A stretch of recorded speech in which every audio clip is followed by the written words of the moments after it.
Evolution of Hulk. बिना किसी का टाइम वेस्ट किए लेट्स स्टार्ट द वीडियो। सबसे पहले 2003 की हल्क मूवी आती है। इस मूवी को अंग ली द्वारा डायरेक्ट किया गया था। यह हल्क फिल्म हल्क की पहली फुल लेंथ वाली फीचर फिल्म थी। 2003 की इस फिल्म में ब्रूस बैनर के साइकोलॉजिकल एस्पेक्ट्स को गहराई से उजागर करने की कोशिश की गई थी, जैसे ह्यूमन इंटेलेक्ट और राक्षसी अल्टर ईगो के बीच डायनामिक्स की खोज करना। और इस मूवी में हल्क का कैरेक्टर उसके कॉमिक बुक ओरिजिन से बिल्कुल अलग था, लेकिन फिर भी इस मूवी में कॉमिक बुक के कुछ विजुअल कॉलबैक्स थे और फिल्म को इसके एम्बिशंस के लिए अप्रिशिएशन भी मिला। हालांकि फिल्म के एग्जीक्यूशन ने हल्क के फैंस को दो भागों में बांट दिया। और इसके बाद 2008 की द इनक्रेडिबल हल्क आती है, जिससे हल्क मार्वल सिनेमैटिक यूनिवर्स का हिस्सा बना। और लुइस लेट्रियर द्वारा डायरेक्टेड द इनक्रेडिबल हल्क में एडवर्ड नॉर्टन ने ब्रूस बैनर को प्ले किया था। यह फिल्म 2003 के हल्क मूवी से ज्यादा एक्शन ओरिएंटेड और स्ट्रेट फॉरवर्ड थी, जिसमें लेट 70s और अर्ली 80s के हल्क टीवी सीरीज के एलिमेंट्स भी शामिल थे। द इनक्रेडिबल हल्क मूवी ने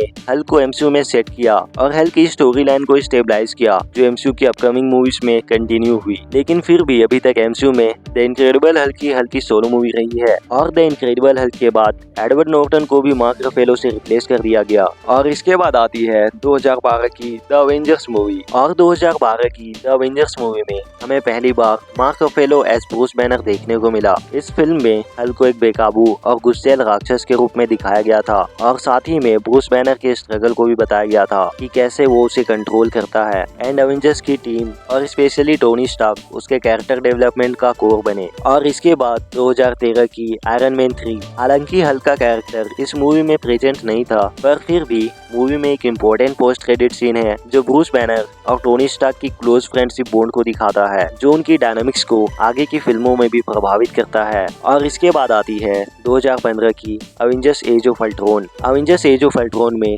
हल्क की कहानी और विकसित हुई। यह फिल्म बैनर और नताशा रोमानोफ के बीच की कॉम्प्लिकेटेड रिलेशनशिप पर भी प्रकाश डालती है, और साथ ही यह फिल्म बैनर का हल्क के प्रति संघर्ष को भी दिखाती है, जहां उसने दूसरों की रक्षा के लिए खुद को उनसे अलग करना सही समझा। और एंड में अवेंजर्स को छोड़कर वो स्पेस की ओर चला जाता है। एंड इसके बाद 2017 की Thor Ragnarok. Thor Ragnarok Hulk के कैरेक्टर डेवलपमेंट में बहुत ही इम्पोर्टेंट रोल प्ले करता है। इस फिल्म के अनुसार ब्रूस बैनर हल्क के अंदर 2 सालों तक फंसा हुआ था, और इसी के दौरान हल्क सकार में एक सक्सेसफुल ग्लेडिएटर बना। और बाद में जब ब्रूस बैनर वापस आया, तब उसे इस बात का डर था कि अगर वो हल्क बना तो हमेशा के लिए हल्क ही बना रह जाएगा। पर फिर भी वो एसगार्ड के लोगों को बचाने के लिए एक बार फिर से हल्क बनता है, और हमें एक एपिक बैटल देखने को मिलती है हल्क वर्सेस फेनरिस वुल्फ की। और इसके बाद आती है 2018 की Avengers infinity war. Infinity war में बैनर एक अनएक्सपेक्टेड इशू का सामना करता है। हल्क थैनोस से हारने के बाद वकांडा बैटल में बाहर आने से मना कर देता है, और ये इंसिडेंट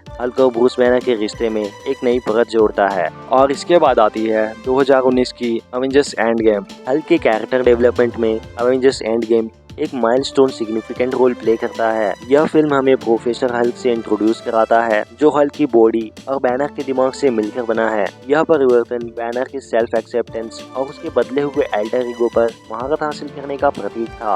और इसके बाद आती है 2022 की सी हल्क। हालांकि यह पूरी तरह से हल्क फिल्म नहीं है, लेकिन फिर भी उसके कैरेक्टर डेवलपमेंट में एक इम्पोर्टेंस ऐड करती है। यह सीरीज पूरी तरह से हल्क की कजन जेनिफर वोल्टर्स पर फोकस्ड थी, जिसके पास हल्क जैसी ही एबिलिटीज है, जो उसे तब मिली जब एक एक्सीडेंट के बाद हल्क का ब्लड उसके बॉडी में चला गया। और इस सीरीज ने भी हल्क के कैरेक्टर एक्सप्लोरेशन में मदद की, जिससे उसके नैरेटिव आर्क और भी समृद्ध हुई, जो उनके पर्सनैलिटी में डेप्थ और कॉम्प्लेक्सिटी ऐड करती है। एमसीयू में हल्क की जो ट्रेजेक्टरी रही है, वो हमें बताता है कि वो लगातार विकसित हुआ है, जिसने उसकी जर्नी को सुपर हीरो सिनेमा की सबसे सम्मोहक कहानियों में से एक बना दिया। और इसी के साथ वीडियो समाप्त होता है। और क्योंकि मेरा चैनल नया है, इसलिए मैं चाहता हूँ कि तुम मुझे बताओ कि मैं कैसे अपने वीडियोस को इम्प्रूव कर सकता हूँ। और इससे पहले मैंने हेनरी कैविल के ऊपर भी बात की है कि वो एमसीयू में कौन से कैरेक्टर को प्ले कर सकते हैं।